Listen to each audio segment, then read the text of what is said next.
Absolutely. Now, day one is a little different these days than it was, a decade ago, just because we go all summer, and really what we focus in on is from April, when we kind of turn the page after our season. That's when that first day is, and then June is when we get our newcomers on campus, and we start that. But I feel like our guys have been really, really good during my tenure here of being gym rats and getting better from April through September. That's where we've won games.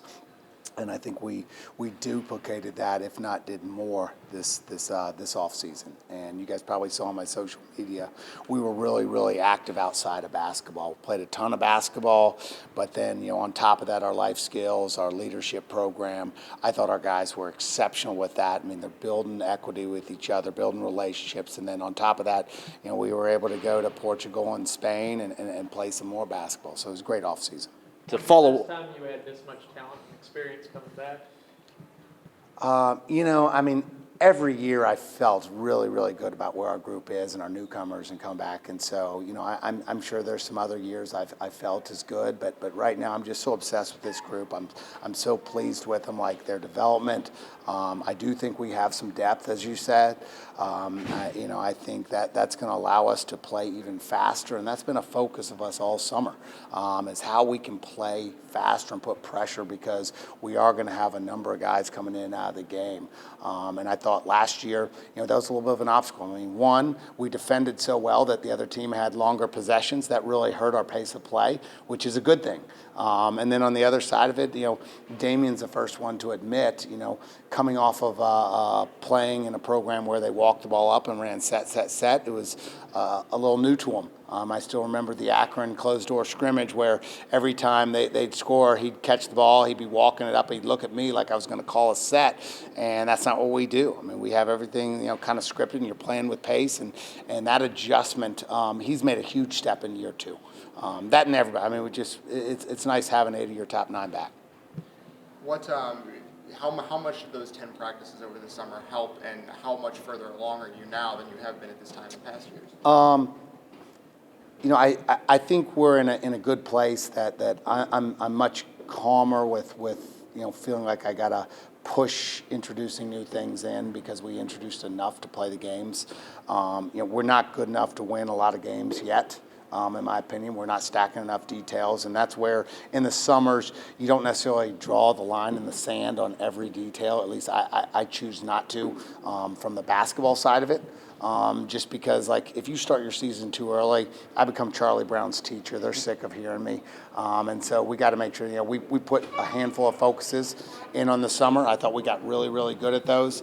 I thought for the newcomers' sake, which I know we have, those 8 guys back, but we do have some newcomers, and that affects the quality of your practices, as well as some of those guys are going to play some minutes for us. So I thought it was really, really good for those guys. And then they get, 10 days off or whatever to kind of digest it. So it's almost like you get a full off season, I mean, not the full time of relaxing in off season, but you get basketball and then you take a break and then you come right back and now you're going at it. So feel really good about that trip. Coming off of last season, some off-season news for you to get a contract extension. What does that mean for you, just to stay a little bit longer here at PFW and continue to shape the program how you see fit? Well, my last contract got Tommy through high school. This one gets Lucy through high school, and there aren't a lot of Division I college coaches in the country that can say their kids went to the same elementary school and high school, all the way through their time, and I think that's pretty special. The other piece is I think you guys recognize from the fun I have with you guys.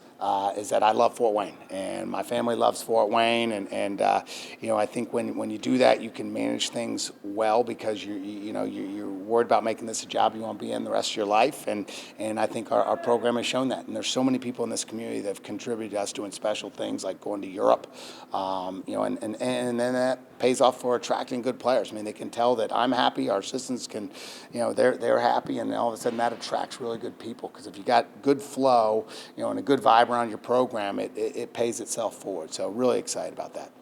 You talked about the newcomers. Who are some of the guys that we might see on the court this year a little bit earlier than people might think? You know, it's hard to gauge. I mean, I could go through every newcomer right now with you, and I know Zach's got a date later on. But I just feel really good about them as a group. You know, obviously as you go from the older guys down, I mean, you got Quentin Morton Robertson, who was on our roster last year. And so he redshirted, and that was purposeful. You know, I had never played with a small jet like Damian, much less two with he and Quentin. And so we've played a lot this summer with having two little jets in there. And you know how we've always tried to make other people size down to us, and more from that fourth guard spot or the power forward. You know, dating back to like Conchar and Louis Jacobo and those guys. And this year, I think you're going to see some really, really small ball because they're hard to keep out of the paint. You know, next year you're going into, you got Redford Dunton, who's going to stretch the defense and can play that fourth guard for us. And then with the newcomers, I mean, you got Anthony Roberts, who was a double-double machine in Division II, and he's had an exceptional off season with us, great flow. Has shot it much better than I even anticipated right now through the first 4 practices, shooting 54% from 3 in live play. Did a great job, getting to the paint. But what really differentiates him is he is an elite rebounder. Just great nose for the basketball. As we look at D'Lo, D'Angelo Elise, like he led junior college in block shots last year. I mean, you can change the game. We're really good in transition. You block shots, that can really help you there as well. And then our freshmen with Chris Morgan and Eric Mulder, those guys are going to be exceptional in their careers. I mean, I love their IQs. I love that they really, really work, and they're super, super skilled. Excited to watch those guys progress through. And I don't know, I could be missing somebody. But excited about just the overall group coming in. They're going to challenge us in practice. And you touched on it a little bit already. Obviously, that veteran core will be leaving after this year. How do you plan to work those new guys, those incoming freshmen, just to get comfortable on the court? We're figuring that out as we go. We've been beat up a little bit, nothing major, but having some guys missing a day here, a day there. So, like today at the end, you guys saw us. We were turning the ball over a little more than I'd like at the end of practice, but that's a challenge too. We just didn't have a ton of perimeter subs, and so they got stressed at the end of practice in terms of exhaustion, trying to play as fast as we want. So that's challenging right there. How it plays out in games, I mean, we have 2 closed-door scrimmages this year before we actually get to that, so there'll be a lot of basketball. We'll play 6 full halves, and we'll kind of determine things as we go. But there's we got 15 guys I'm really pleased with, 13 scholarship guys that could all challenge for minutes, and excited to see how it plays out. When so much of what you want to accomplish comes down to a single elimination at the end of the season, how do you build these guys up so that they're capable of winning regardless of whether or not the shots are falling?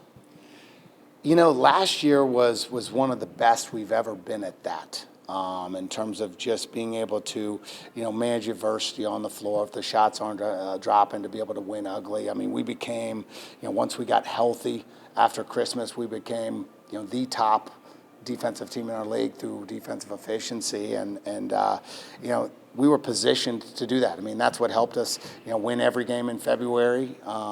Play really well in the first round of the tournament against UIC, and then heading to Indy, where we had more confidence than anybody in the league. Unfortunately, the balls didn't drop, and that point you made is giving us the edge. And you'll hear some of my guys probably talk about that when you put them in front of the camera today, is that they have an edge. I mean, last year was a phenomenal year. Tremendous success. We had great process. We won the regular season, second year in the league.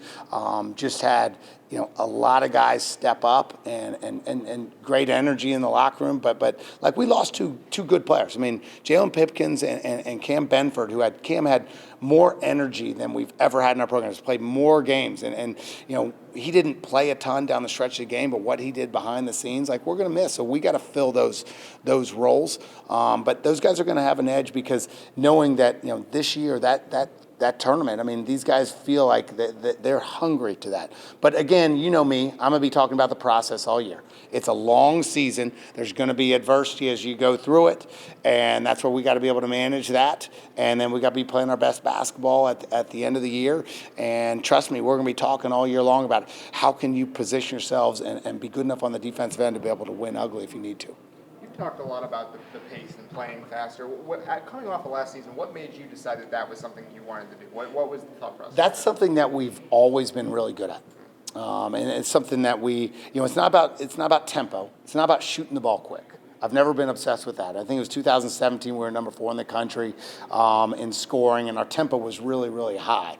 The difference that year was that we were so talented with Bryson, John, Kaysen, and that group to get into the paint, that now we were getting great shots really, really early in the shot clock. That's the group I think I have this year, is that they can get into the paint really quick. And that's what, sort of denotes what's a good shot is. Once we get in the paint, it becomes green light for our guys. And this group, I think, can get into the paint really, really, I shouldn't say easily, but they're very talented at getting into the paint. And so I think we're going to be able to get good shots quickly. I think the first 7 seconds of shot clock is the most efficient time to score. I think we gave some of that up last year because we weren't playing fast enough. I also think that to, keep a roster happy and get guys in and out, you got to get some guys breathing hard. If they come out and they're not breathing hard, then they're going to, you're going to get some good players frustrated. And we got a lot of good players, so I think, that's a situation where I think, playing a higher number of possessions could be really good for us.